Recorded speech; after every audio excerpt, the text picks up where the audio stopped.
Coming up next on The Voice of Alabama Politics, over 200 dead. Also, is the ice case melting? And we take a closer look at Andrew Sorrell's money maze. You're all gonna do some time in the maze. Oh, I'm sorry, I didn't know it. Oh, See, no one's ever escaped from the maze, funny boy. no. Yikes, that doesn't sound good. All this and much, much more coming up next on The V.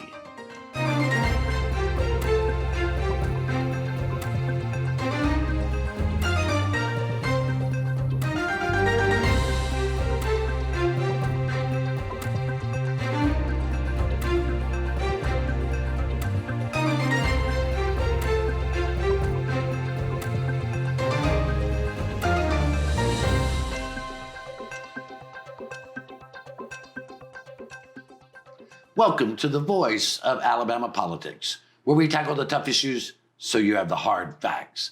I'm your host, Bill Britt, and as always, I'm joined by Susan Britt, research guru extraordinaire, and Josh Moon, one heck of a guy, and a columnist at APR and investigative reporter, too. How y'all doing? Really liking these introductions, man. You're really knocking those things out of the park. By the way, Josh, you're behind on your payments. You need to catch him up. Introduced as a jackass next week. Deadbeat Dan. There you go. Yeah. Hey, we got a lot to talk about in this first segment. Andrew Sorrell, who is the state auditor, he's also running to be the Secretary of State. Now, the Secretary of State oversees elections. He oversees the finances to elections. All that is filed with the Secretary of State. The PACs are filed with the Secretary of State. And Andrew Sorrell, while he is still auditor, has a company, a consulting company, that consults on campaigns. Now, all we can find is he consulted on one campaign, and that was the campaign of Francis Allen Long, for a school board district job, state school board. Now, Andrew Sorrell represented him, and to the tune of, he paid Andrew Sorrell some $230,000. Mm-hmm. Not only that, Sorrell's PAC, this Christian Citizens PAC, gave Long a bunch of money, and then Long gave a bunch of money back to him. I mean, Susan, this is what we call very suspicious, a maze that amazes. Well, there's several interesting points in all of this, in that, one, $236,000 went to Sorrell's Stable Revolution. That's the name of the company, Stable Revolution, LLC, for advertising. That's a lot of money, first of all, for a school board. Yeah. So anyway, I also found that at the same time, Long was actually paying television stations directly for his advertising. Yeah. So I'm interested to find out what this other advertising was for. Because the FCC keeps a record. They do, and I went through all the FCC records, and not one ad was placed by Sorrell's company. Everything was directly paid to the station from Long's campaign, their campaign committee. So it could be digital advertising billboards. Right, it could be, but I don't see any records of any of that. What I find most interesting in all of these diggings is that there were three major contributions, okay? Paul Wellborn gave $20,000 on December 31st. First National Investment, Noonan, Georgia, also gave $40,000 on December 31st, and then Alabama Christian Citizens gave $50,000 on February 9th, as you alluded to. What I find interesting in that is Paul Wellborn's was the only one that was reported as a major contribution. Anytime you have a contribution over $15,000, regardless if it's reporting time or not, it must be broken out into its own report saying this is a major contribution. And as far as I know, $50,000 and $40,000 are above that threshold, right? Yeah, a little bit. Well, they didn't do a major contribution report on those. They folded it into just the regular report, kind of toward the bottom. Right. Why would they do that? I have no idea. Why would they do that? I have no idea. It raises a lot of flags of, did they want somebody to see that? Now, here's where your legal corruption comes in. Even though they did this, they can just go oopsie and file an amended return to do those. So there's no fallout that would come from that. It's totally legal. Yeah. Now, Josh, you went back and forth on emails with Andrew Sorrell asking him about some of the things that he had done. And one of them was that he had failed to file his statement of economic interest, which is by law, he is bound to do as a officer in the government, or anybody in the government must file those accurately under penalty. Now, when you ask him about not filing, what happened? Well, he did file. Well, but what he didn't do is he didn't include stable revolution as part. Oh, that's of it. right. You're right.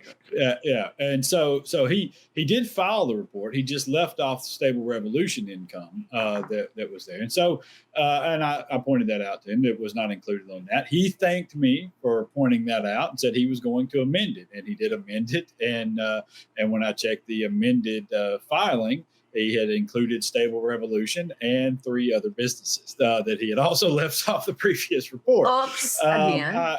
Yeah, and so listen, I'll say in Sorrell's defense, he had 2 of those 3 businesses that he forgot. He had previously listed on past statements of economic interest. So, maybe it was just an oversight. Maybe he was in a hurry. Maybe something happened. Whatever, it does. And I'll also say that there doesn't seem to be a real reason for leaving those things off. There's, you know what I mean? There's not it doesn't seem like there's any reason to hide them. But now Stable Revolution is a different thing. And this is the point I tried to make to him in the emails as well. I'm not accusing him of doing something illegal, Right. Or even necessarily improper. I don't know. Because it honestly, in talking with people and attorneys and folks who handle this sort of stuff for a living, I don't know that anything that's happened here is illegal. It's going to take somebody getting into the deep records of this that we don't have access to be able to determine that, if anybody ever takes a look. And so I don't know that, but it certainly seems weird. And that's I think a good word for it is weird. Whenever you're running a PAC, which he's running a PAC that donates to a candidate, and that candidate has hired your private company. And then that candidate turns around and gives a substantial amount of money to that private company that you're running. That's a weird process all the way around. Right. And then when you find out that it's not listed on the statement of economic interest, it becomes even weirder and more suspicious to people who have covered corruption in this state for a while. And like I said, I don't know that anything was necessarily illegal or improper, but the one major question I have out of all of these things that have taken place is, if you're just going in to help a friend, which is what Sorrell says he was doing with his friend Alan Long, helping him run for school board, and was going to help him place ads because the candidate doesn't have enough time to do that, why did he need to form his own private company to do that? Right. Now, why didn't he just buy the ads through the campaign? He filed the company right around the time he got that initial $70,000. But what makes this even more problematic is he's the sitting Alabama state auditor. Yeah, and he's doing this while he's in office. Yeah, that's where the problem is. And the thing that really bothers me is that he wants to be the next Secretary of State, who would be the person to oversee this type of thing. But I got to say, Andrew Sorrell is strictly prepared to be the Secretary of State, because it's just like getting the fox to guard the hen house where he drew the blueprints. But anyway, we'll leave it right there. You're watching the voice of Alabama politics.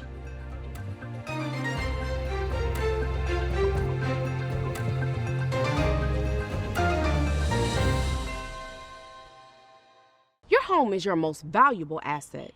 But what if someone tried to steal it from you? Property fraud is one of the fastest growing areas of fraud in the country today. As a district attorney, I've seen firsthand the devastating effects of property fraud. That's why I'm proud to support the Montgomery County Probate Court's REACT program. REACT is designed to protect your property and to give you peace of mind. By signing up, you'll receive an email notification if a document is filed against your property. This program is a game changer. It has the potential to prevent fraud and protect countless homeowners throughout Montgomery County. So don't wait. Sign up for REACT today and protect your home. Protect your home with REACT. Sign up today.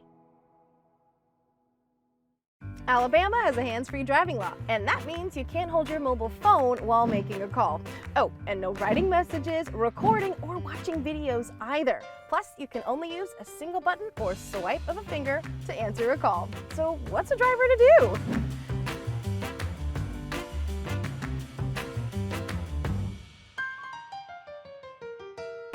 Alabama's hands-free driving law is in effect.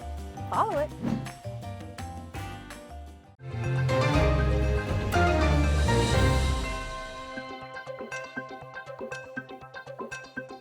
Welcome back to the voice of Alabama politics. You know, it was a big stir.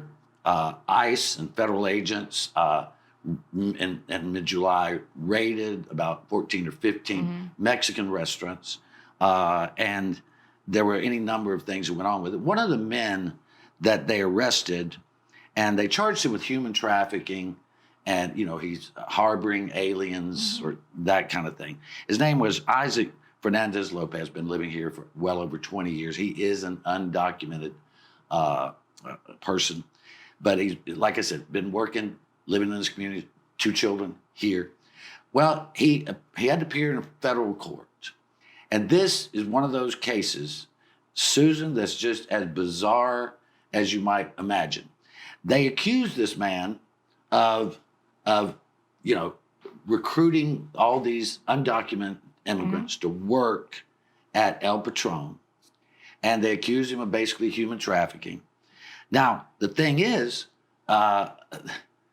he was a kitchen manager, and people testified that he had no authority over hiring and firing. And so the government's arguing, well, you know, he was a manager, so this is it. But it's just it's very thin gruel. You know, his brother-in-law is the one who owns all the El Patrons, and they found it suspicious. Excuse me. They found it suspicious that he and his brother-in-law had, you know, like 15,000 text messages over 5 years, but there's nothing in there. There's nothing in the text messages about smuggling aliens, you know, as they like to call it. It's just straight up. It looks like this guy was just doing his job, but he's undocumented, and they raided the place and hauled people out in zip ties. But the case is falling apart. The judge is like, I don't even know what's going on here. The FBI special agent, Nicholas Del Toro, testified that they have no proof. Yeah. He testified in this case that they have no proof. And yet they still don't know what to do. And they're still holding him, as far as I understand, even though this man has done everything he's supposed to do. He has, you know, checked in with his ICE officer every time he's supposed to be there. And they still want to hold him because they're afraid he'll flee the country. Well, the interesting thing, Josh, they say, well, they want him to hold him. Now, they have let him out, but they wanted the judge to hold him, claiming that, well, if he got out, not that he was a flight risk, that ICE would arrest him and deport him. Right? Yeah. That was the other one, yeah. Yeah, well, I'll tell you what it sounds like to me. It sounds like another case of just an activist judge. And by that, I mean, it's a judge actively reading the Constitution and the law and applying it. You know, this is the problem that we have here, is that we have a certain segment of our society that is hell-bent on not following the laws and the rules and the rights of individuals when it comes to certain people who look differently than them or speak a different language. And to get to this point, we have done all sorts of things in kind of misidentifying what's taking place. All right. And one of the things that drives me the craziest is calling these things human trafficking. Right. Okay. What is taking place here is no more human trafficking than me picking up my daughter from school and taking her home. All right, it's not. Simply, these people, when you call it human trafficking, it takes on a connotation of, oh my God, we've absconded with people. We're taking people against their will to some place where they shouldn't be, and they're going to be sold for nefarious purposes and things that are going to be absolute horrific. That's not what. When you're transporting people to a job, that's not human trafficking. They got in the car with you because they wanted to go to work, okay? If this kitchen manager said to his friend who was here, maybe he was here improperly or had overstayed a visa or whatever, and he said to his friend, hey, we've got a space for a dishwasher at the restaurant I work at. Would you like a job? Hey, come get in the car with me. How the hell is that human trafficking? That's giving somebody a job at the restaurant. And yeah, should there be laws applied? Yes, there should. But you know where the law should be applied? To the people that are hiring these folks, okay? Stop arresting these good people for working and start arresting the damn people who keep hiring them. Yeah, well, Fernandez Lopez, to my understanding, still has a work visa good through 2028. Yeah, he does. He has a work visa. He may be on that, but he has his visa. Yeah, and he has no criminal record. No. You know, he has 2 children here. And this is the problem. That are legal citizens. That they keep picking up people that are hardworking people in this country. And they close restaurants. Mm-hmm. They're going to close. The farms are closing. Some farms are closing. You're not going to have tomatoes. You're not going to have vegetables. You're not going to have fruit and all this stuff. They're not doing. President Trump, when he was running for re-election, promised that he said they were going after the criminals. There is nothing. They had to. I think they just had to make this up to make him appear to be a criminal. And this guy has been in the community for 20 some odd years, never done a thing. Yes. They're just people. Yes, they're criminalizing good people to carry out an agenda, a horrific agenda against good people who have come here, who we have invited here over and over and over and over. And we've done it. And anybody who claims that they're not part of this and didn't want these people here, you're full of shit. Okay? You are full of it. Hey, we only got about a minute here, but I want to move on to this. There was a joint prison oversight, and boy, some people spoke out eloquently, especially one woman who had been incarcerated at Tutwiler. And they questioned why we're building 2 super prisons for men and nothing for women. And Julia Tutwiler is a hellhole. You and I have toured it. It is a terrible place to be. This woman said, you know, she went from a community of violence and abuse and all that to an institution of violence and abuse. Where it was more likely to be able to get drugs. And something I want to point out here, this will bring it down to soup to nuts.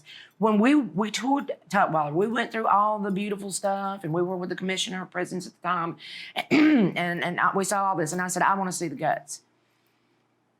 We went down under the prison, and I looked at the electrical system, and I said, and it's like bunches of wires, and there's electrical tape, and this to that, and I said, when was this installed? He said, in the 1940s. Yeah. And has not been upgraded. The electrical system in that it's a sitting tinderbox. Yeah. By all of the, all the patches they put in there and just keep patching it up. I mean, it was scary just to look at those wires. No. That's just one problem. Right. And you look in the showers, you look in the dorms, everything is decay. Now, the women do keep it clean. They do try to do their best. But there must be something done about our incarceration here. And there must be something done to make people feel safe. Because, again, when people are arrested and sent to prisons, they're not sent there for punishment. Part of it is punishment. But they lose their freedom. That's the punishment. There shouldn't be heaps of punishment on top of it. But they do not lose their humanity. No. But anyway, I've overtalked. I apologize, Josh. You're watching the voice of Alabama politics. We'll be right back.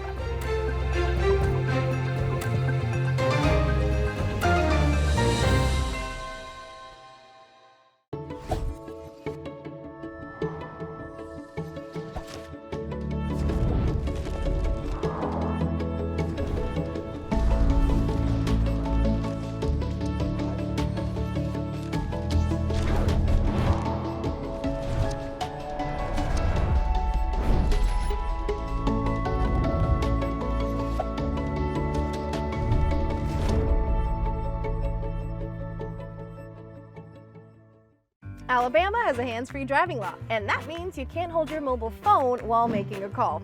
Oh, and no writing messages, recording, or watching videos either. Plus, you can only use a single button or swipe of a finger to answer a call. So what's a driver to do?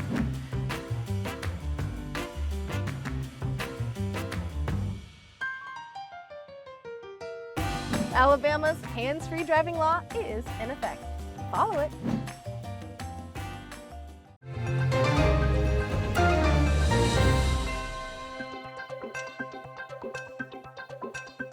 Welcome back to the voice of Alabama politics. Josh, you wrote a column this week that pointed out a horrendous injustice, something that everyone in our community should be just horrified at. And that was, and I'm gonna let you tell the story, but basically imagine a humane shelter that has dogs and cats and all that.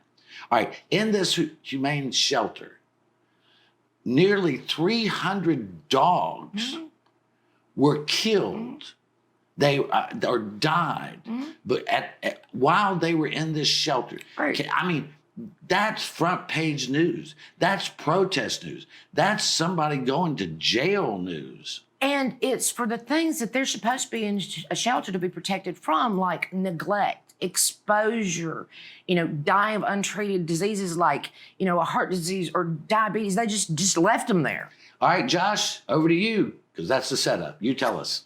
Yeah, I did write the column, and that's how I started it. But this is about humans. It's if you're right, if dogs were treated this way, it would be a story so significant that we would be tripping over ourselves to stop this abuse and the neglect and the things that have taken place and the horrid conditions in which we've allowed them to live, where some of them are literally freezing to death or dying of heat stroke.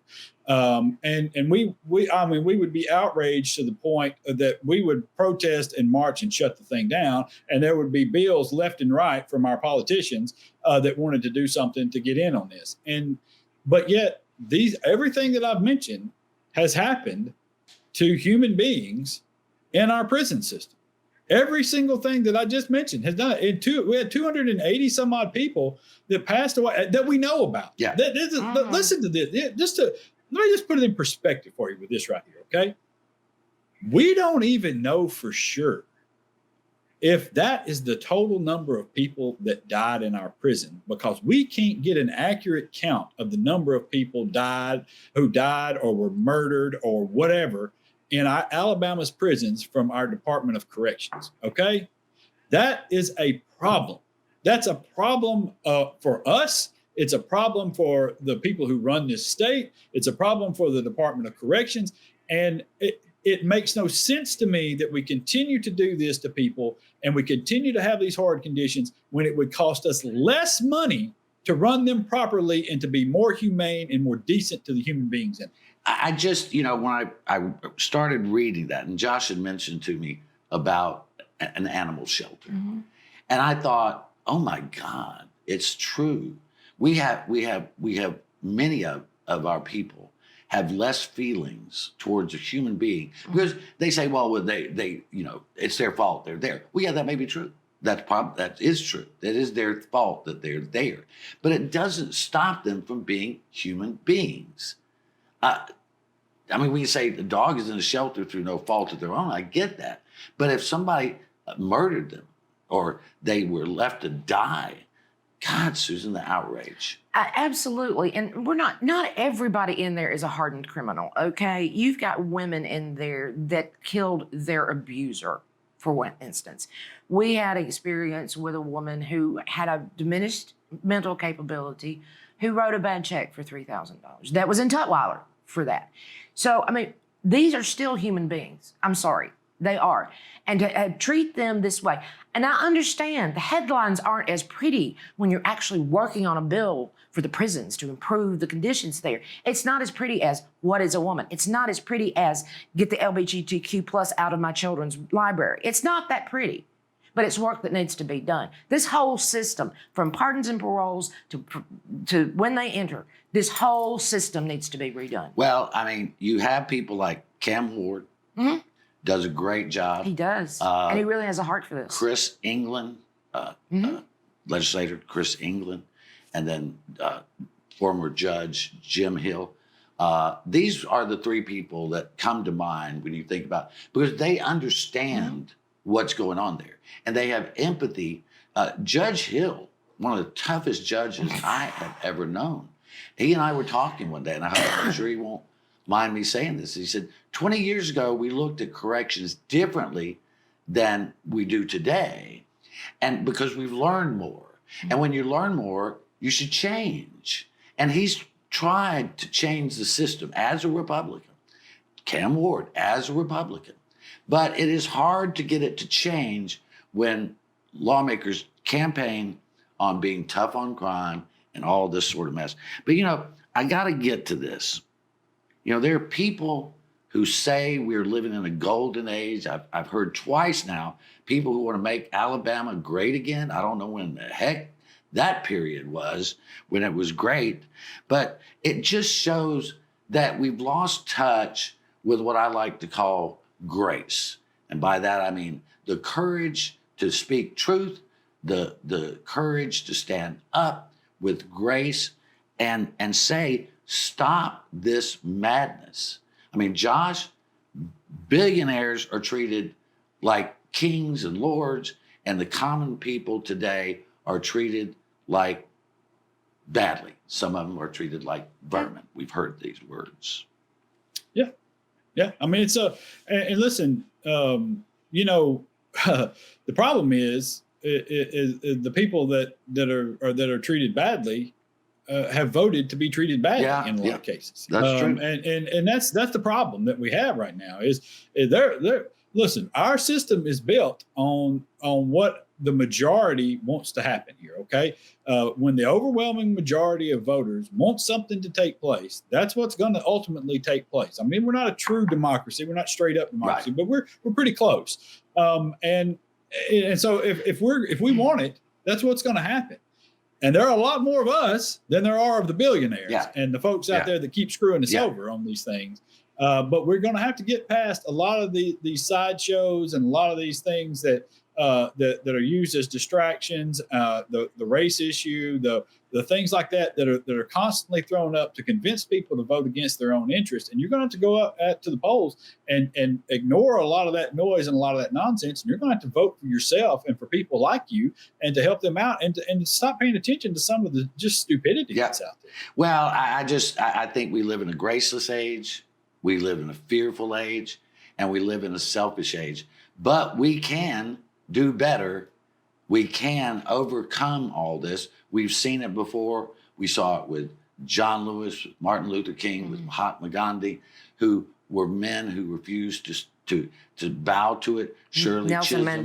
Mandela. We've just seen this, and we have to find those leaders who will stand up and say, I am unbound and I am unbossed. I'm going to stand here unbound and unbossed. But anyway, we're going to leave it right there. You've been watching the voice of Alabama politics. You watch us because we watch them.